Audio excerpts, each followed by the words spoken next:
ఇందిరా మిల్లుకు అర్హులను ఎంపికలో భాగంగా గ్రామంలో అధికారులు రీ-వెరిఫికేషన్ ప్రారంభించారు.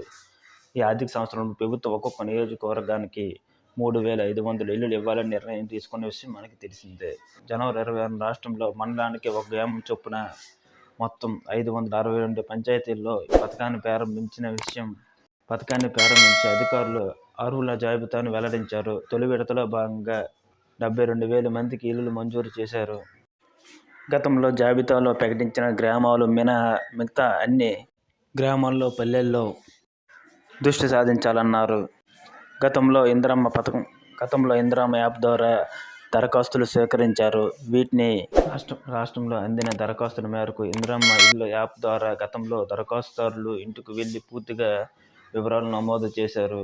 దరఖాస్తుదారులు L1, L2, L3 అని 3 జాబితాను విభజించారు. దీంట్లో L1 అంటే సొంత ఇల్లు ఉన్నవారు, L2 అంటే సొంత ఇల్లు లేనివారు, L3 అంటే ఇతరులు. ఇలా తొలి విడతలో పరిశీలన పూర్తి కాగా ఇప్పుడు L1 జాబితా రీవెరిఫికేషన్ చేస్తున్నారు.